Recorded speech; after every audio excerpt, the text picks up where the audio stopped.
नमस्कार देवियों, सज्जनों और सर्वप्रिय छात्रों, आप सबका हार्दिक अभिनंदन है शिक्षा पॉइंट पर। नववीं क्लास की हिंदी पाठ्य पुस्तक क्षितिज गद्य खंड का छठा पाठ है। बहुत ही ये व्यंग्य लेख है और बहुत ही रोचक पाठ है। प्रेमचंद के फटे जूते, इसके लेखक हैं प्रसिद्ध व्यंग्यकार हरिशंकर परसाई। इनका जन्म होशंगाबाद मध्य प्रदेश में हुआ था 1922 ईस्वी में और 1995 में उनका निधन हो गया था। हिंदी साहित्य में इन्होंने भारतीय समाज में दिखावे की प्रवृत्ति, बनावटीपन और जो तमाम कुरीतियां हैं उन पर अपने तीखे व्यंग्य किए हैं अपने लेखों, अपनी रचनाओं के माध्यम से। आज इस पाठ का मैं आदर्श वाचन करूंगा। सभी विद्यार्थी ध्यान से इसको सुनेंगे, समझेंगे और आपका मन करेगा कि मैं भी पढ़ूं। तो निश्चित रूप से आप ध्यान से सुनिए। प्रेमचंद का एक चित्र मेरे सामने है। पत्नी के साथ फोटो खिंचा रहे हैं। सिर पर किसी मोटे कपड़े की टोपी, कुर्ता और धोती पहने हैं। कनपटी चिपकी है, गालों की हड्डियां उभर आई हैं। घनी मूछें चेहरे को हरा भरा बताती हैं। ये उनका शारीरिक वर्णन किया है उन्होंने। दुबले पतले थे, है ना। एक चित्र लिए हुए हैं लेखक। उनके सामने एक चित्र है जो जो जो इस चित्र में जो वर्णन है, जो चित्र में दिखता है उसका वर्णन किया है इन्होंने। पांव में कैनवस के जूते हैं जिनके बंद बेतरतीब बंधे हुए हैं।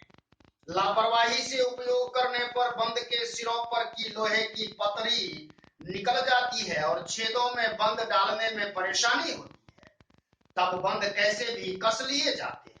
मतलब वो जो जूते हैं उनके, वो जूते पहनने का ढंग बस ऐसा ही है कि जो लोहे का जिसमें फीता लगा होता है वो बेतरतीब कस लेते हैं। तो इससे जूते की बनावट, जूते की पहनना भी बेतरतीब सा हो रहा है। दाहिने पांव का जूता ठीक है मगर बाएं जूते में बड़ा छेद हो गया है जिसमें से उंगली बाहर निकल आई है। मेरी दृष्टि इस जूते पर अटक गई है। सोचता हूं फोटो खिंचवाने की अगर यह पोशाक है तो पहनने की कैसी होगी। नहीं, इस आदमी की अलग अलग पोशाकें नहीं होंगी। इसमें पोशाकें बदलने का गुण नहीं है। यह जैसा है वैसा ही फोटो में खिंच जाता है। ये बताते हैं कि जो फोटो खिंचवाने के लिए आमतौर पर लोग सजते धजते हैं, अच्छे कपड़े पहनते हैं, अच्छे जूते पहनते हैं, आदि आदि चीजें करते हैं। लेकिन लेखक को लगता है कि प्रेमचंद के पास दिखाने के लिए फोटो में और अलग से पहनने के लिए कोई अलग अलग पोशाकें नहीं, अलग अलग कपड़े नहीं है। उनके पास जो कपड़े हैं वो फोटो में भी वही पहनते हैं और आम जीवन में भी वो वही पहनते हैं। मैं चेहरे की तरफ देखता हूं।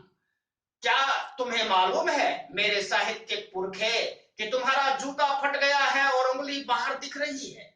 क्या तुम्हें इसका जरा भी एहसास नहीं है? जरा लज्जा, संकोच या झेप नहीं है? क्या तुम इतना भी नहीं जानते कि धोती को थोड़ा नीचे कर लेने से उंगली ढक सकती है? मगर फिर भी तुम्हारे चेहरे पर बड़ी बेपरवाही, बड़ा विश्वास है। फोटोग्राफर ने जब रेडी प्लीज कहा होगा तब परंपरा के अनुसार तुमने मुस्कान लाने की कोशिश की होगी।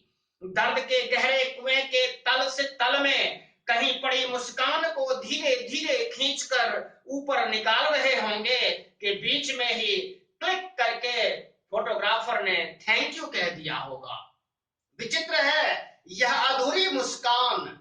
यह मुस्कान नहीं, इसमें उपहास है, व्यंग्य है। अब लेखक कहते हैं कि साहित्यिक पुरखे, ये सभी जानते हैं प्रेमचंद जन जन के साहित्यकार थे, आम लोगों के साहित्यकार थे। तो उनमें कोई दिखावा नहीं है। वो जैसे थे वो धोती को चाहते तो नीचे कर लेते तो भी उंगली ढक सकती थी, लेकिन उन्होंने ऐसा नहीं किया। फोटोग्राफर के ये कहने पर मुस्कुराने की कोशिश की होगी उन्होंने, लेकिन जीवन में इतनी सारी विसंगतियां थी उनके जीवन में अभावग्रस्तता इतनी थी, वे चाहते तो जिस काल में अंग्रेजों की सरकार थी, अंग्रेजों से मिल करके वो बहुत सारा धन बटोर सकते थे, अपने जीवन को और समृद्ध बना सकते थे, अच्छी पोशाकें पहन सकते थे, लेकिन उनमें ये प्रवृत्ति नहीं थी। वे सबको उनकी उनकी अनेक रचनाओं को अंग्रेजों ने जब्त करके जला दिया था, है ना, नष्ट कर दिया था, फिर भी उन्होंने घुटने नहीं टेके।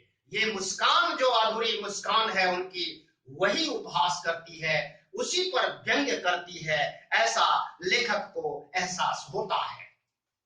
यह कैसा आदमी है जो खुद तो फटे जूते पहने फोटो खिंचा रहा है, पर किसी पर हंस भी रहा है ना। फोटो खिंचवाते समय भी वो लगता है वो दिखावे की प्रवृत्ति पर, है ना, जो अंग्रेजियत है, लोगों की दुर्दशा, लोगों का दिखावा, ये सब चीजों पे वो हंस भी रहे हैं।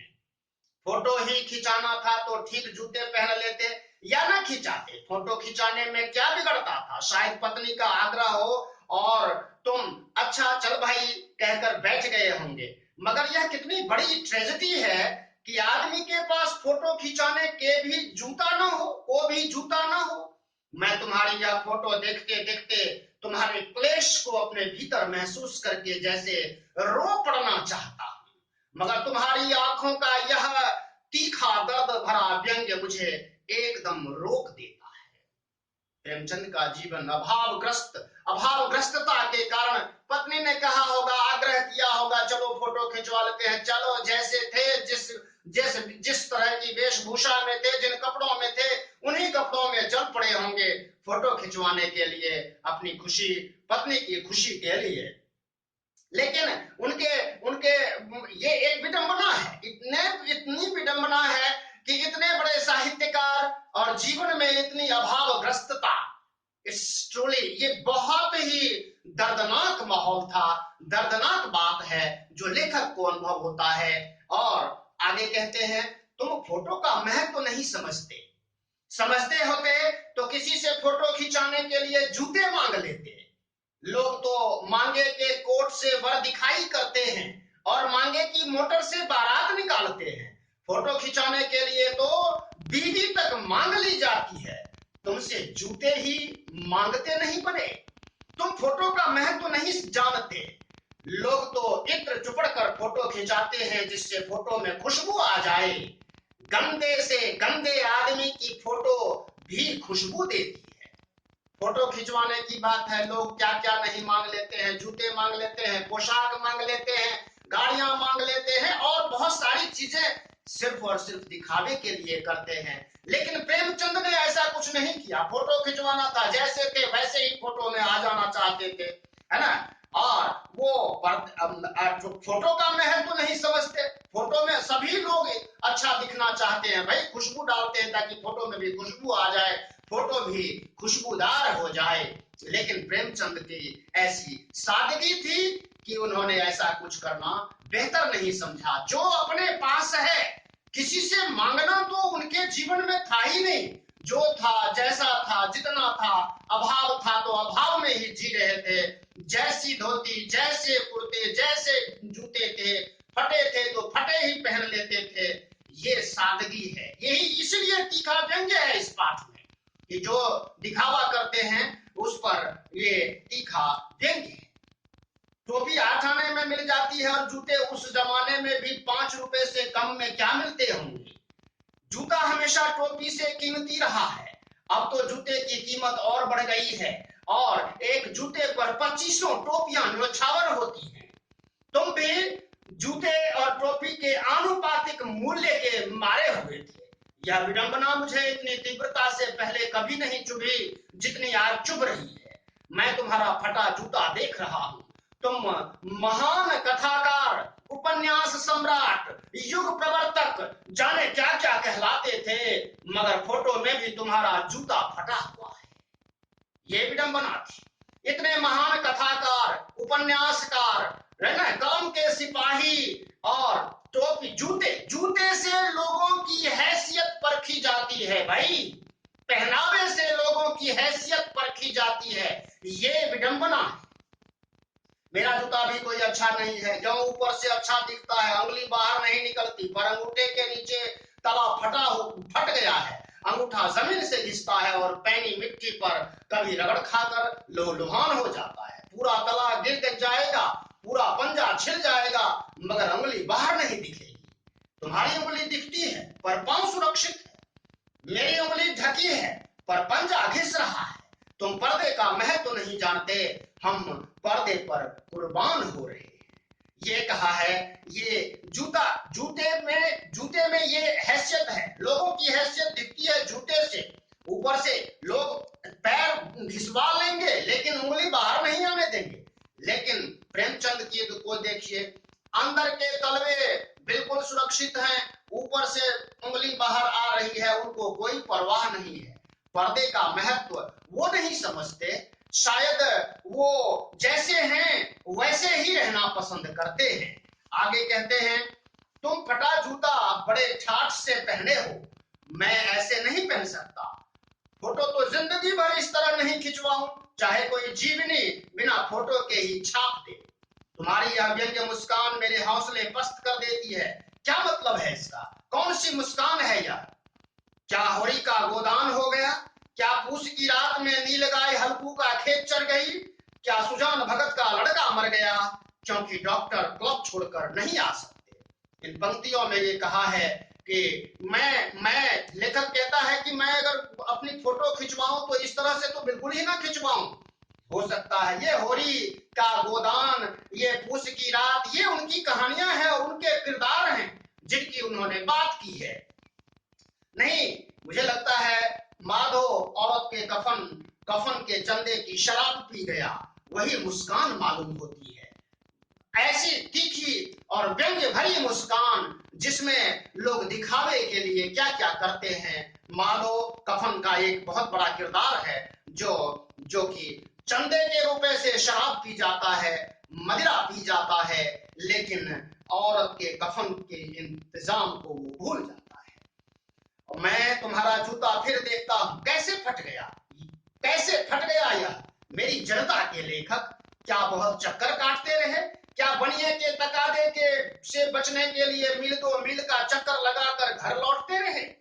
चक्कर लगाने से जूता फटता नहीं है, घिस जाता है। कुंभन दास का जूता भी फतेहपुर सीकरी जाने आने में घिस गया था, उसे बड़ा पछतावा हुआ। उसने कहा, आवत जात पनहिया घिस गए, बिसर गयो हरि नाम। यहाँ पर उन्होंने जूते को कहा कि भाई चलते चलते शायद घिस गए हैं, फट गए हैं जूते, लेकिन बनिए, और वो बनिए के तकादे हमेशा उधार उधार का चक्कर रहता होगा, इसलिए बनिया लोग उनके यहाँ पर तकाजा करने के लिए आते थे। या कुंभन दास की बात की है उन्होंने, जो अष्टछाप के महान कवि थे, वो सीकरी वहां मुगल बादशाह के समक्ष आते जाते उनके जूते घिस गए और वो प्रभु का नाम स्मरण करना भूल गए। आगे, और ऐसे बुलाकर देने वालों के लिए कहा था, जिनके देखे दुख उपजत है, जिनको करबो परे सलाम। जिनको देख करके, मतलब बादशाह को देख करके मन में दुख होता है, लेकिन उसी बादशाह को प्रणाम करना पड़ता है। ये कितनी बड़ी विडंबना है। चलने से जूता घिसता है, फटता नहीं। तुम्हारा जूता कैसे फट गया? मुझे लगता है तुम किसी सख्त चीज को ठोकर मारते रहे हो। कोई चीज जो परत दर परत सदियों से जम गई है, उसे शायद तुमने ठोकर मार मार कर अपना जूता फाड़ लिया है। कोई टीला जो रास्ते पर खड़ा हो गया था, उस पर तुमने अपना जूता आजमाया।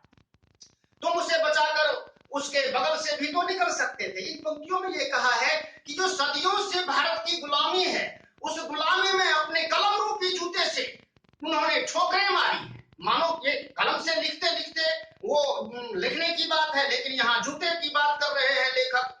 तो ये संघर्षपूर्ण जो उनकी जिंदगी थी, ये ऐसा इसलिए हो गया, शायद उन्होंने ठोकर मारी, तत्कालीन सरकार की सहूलियतों पर ठोकर मारी, उसको धता बता करके जनता के सामने उसकी करनी का पर्दाफाश करते रहे। यही ठोकर मारना है। उनके सामने गुलामी का टीला था, उस टीले को ठोकर मारते मारते उनके जूते फट गए, घिस गए, समाप्त हो गए। तुम वो चाहते तो उसे शासन से बच सकते थे, अपने लिए सहूलियतें ले सकते थे। वही बात कहते हैं, तुम समझौता नहीं सके, परिस्थितियों से वो समझौता नहीं कर सकते थे। उनको जो अच्छा लगता था लोगों के हित में वो काम करते थे।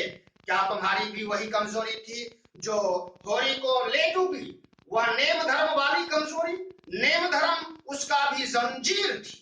मगर तुम जिस तरह मुस्कुरा रहे हो उससे लगता है कि शायद नेम धर्म तुम्हारा बंधन नहीं था, तुम्हारी मुक्ति थी।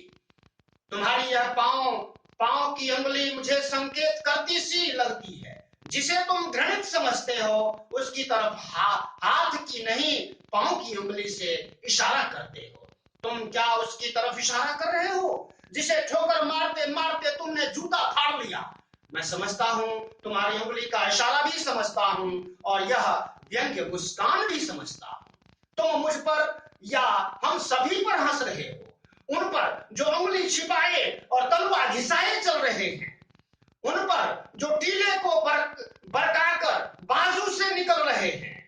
तुम कह रहे हो मैंने तो ठोकर मार मार कर जूता फाड़ लिया, उंगली बाहर निकल आई पर पांव बच रहा और मैं चलता रहा। मगर तुम उंगली को ढकने की चिंता में तलवे का नाश कर रहे हो। तुम चलोगे कैसे? मैं समझता हूं, मैं तुम्हारे फटे जूते की बात समझता हूं, उंगली का इशारा समझता हूं, तुम्हारी व्यंग्य मुस्कान समझता हूं। ये जो जिसकी तरफ वो घृणा से देखते थे, वो उंगली से, इस हाथ की उंगली से नहीं, पैरों की उंगली से। और अंग्रेजों की गुलामी कभी उन्होंने स्वीकार नहीं की, उनकी दासता स्वीकार नहीं की, उनके खिलाफ लिखते रहे, है ना। 1936 में प्रेमचंद की मृत्यु हुई थी और 1947 में उनका देश आजाद हुआ था। उससे पहले उन्होंने अपनी कहानियों से, अपने अपने कथाओं से, अपनी रचनाओं से, अपने उपन्यासों से, अपनी लेखनी से लोगों में स्वतंत्रता के भाव जगाते रहे, स्वतंत्रता के प्रति जागरण फैलाते रहे। यही कारण था कि ये सब उनकी फटे जूते के माध्यम से हुआ। वो जूते मारते रहे, ठोकरें मारते रहे, शासन की करनी को जो अंधेर गर्दी थी उसके खिलाफ उन्होंने हमेशा आवाज उठाई। इसलिए उन्होंने तीखा मुस्कान, जो व्यंग्य भरा मुस्कान था, वो फोटो में दिख रहा है। फोटो में उनके फटे हुए जूते दिख रहे हैं। वो उन्होंने अपने आप की, अपनी अस्मिता को बचाए रखा। गुलामी कभी उन्होंने मंजूर नहीं की। ये इस पाठ की और प्रेमचंद की खासियत है। देखते हैं प्रश्नोत्तर। हरिशंकर प्रसाई ने प्रेमचंद का जो शब्द चित्र हमारे सामने प्रस्तुत किया है, उससे प्रेमचंद के व्यक्तित्व की कौन कौन सी विशेषताएं उभर कर आती है? सादगी, गुलामी के खिलाफ बगावत, लोगों में जागरण, बहुत सारी चीजें हैं जो उनके जीवन, उनके व्यक्तित्व को बयां करती हैं। सही कथन के सामने सही का निशान लगाइए। देखिए, मैं केवल सही कथन को व्यक्त कर रहा हूं। इसमें का से लेकर घ तक 4 कथन हैं, इनमें से 2 सही हैं। 2 सही कौन है? ख सही है। लोग तो इत्र चुपड़ कर फोटो खिंचाते हैं जिससे फोटो में खुशबू आ जाए, ये सही कथन है। और अगला घ, जिसे तुम घृणित समझते हो, उसकी तरफ अंगूठे से इशारा करते हो। ये नीचे दी गई तीसरा प्रश्न, नीचे दी पंक्तियों में निहित व्यंग्य को स्पष्ट कीजिए। जूता हमेशा टोपी से कीमती रहा है, अब तो जूते की कीमत और बढ़ गई है और एक जूते पर 2500 टोपियां न्यौछावर होती हैं। जूते से लोगों की हैसियत का पता अगर करना हो तो ये कहावत है, दिखावा। जूते देखो, उसके पैरों की तरफ देखो। ये जूते टोपियों पे भारी हैं, जूते अच्छे होने चाहिए, कपड़े कमजोर भी होंगे तो चलेंगे, ऐसा निहित व्यंग्य है इसमें। तुम पर्दे का महत्व ही नहीं समझते, हम पर्दे पर कुर्बान हो रहे हैं। पर्दे का मतलब क्या है? जो दिखावा है, उस दिखावे के लिए लोग मर मिटने के लिए तैयार हैं, लेकिन प्रेमचंद को इसकी कोई परवाह नहीं है। जिसे तुम घृणित समझते हो उसकी तरफ हाथ की नहीं पांव की उंगली से इशारा करते हो। घृणित किसे समझते थे वे? दिखावे को, सरकार की करनी को, अंग्रेजों की अंग्रेजियत को वो घृणित समझते थे। इसलिए वो हाथ की उंगली से नहीं, पैरों के अंगूठे से इशारा करते थे। पाठ में एक जगह लेखक सोचता है कि फोटो खिंचाने की अगर यह पोशाक है तो पहनने की कैसी होगी, लेकिन अगले ही पल वह विचार करता है कि नहीं, इस आदमी की अलग अलग पोशाकें नहीं होंगी। अगर आपके इस अनुसार इस संदर्भ में प्रेमचंद के बारे में लेखक के विचार बदलने की क्या वजह हो सकती है? उनके विचार ऐसे ही हो सकते हैं कि भाई अब उनके अंदर भी तो दिखाने की प्रवृत्ति हो सकती है, लेकिन उनके अंदर वो प्रवृत्ति बिल्कुल नहीं थी, वो दिखावा पसंद नहीं करते थे। इसके पीछे अभावग्रस्तता भी थी। आपने यह व्यंग्य पढ़ा, इसे पढ़कर आपको लेखक की कौन सी बातें आकर्षित करती हैं, आप जरूर लिखिएगा। पाठ में टीले शब्द का प्रयोग टीले शब्दों का इन संदर्भों में प्रयोग है। सामाजिक बुराइयां, है ना, लोगों और देश की गुलामी, परतंत्रता, ये टीले थे जिन टीलों का उन्होंने हमेशा टीलों को ठोकरें मारी उन्होंने, और लोगों को भी उकसाया कि तुम भी ये शासन की कुकर्मों को, शासन की करनी को ठोकरें मारो। धन्यवाद, नमस्कार। रचना और अभिव्यक्ति आदि आप जरूर देखें, योग्यता विस्तार करें, चैनल को सब्सक्राइब करें, बेल आइकन को भी दबाएं। जय हिंद, जय भारत, जय भारती, नमस्कार।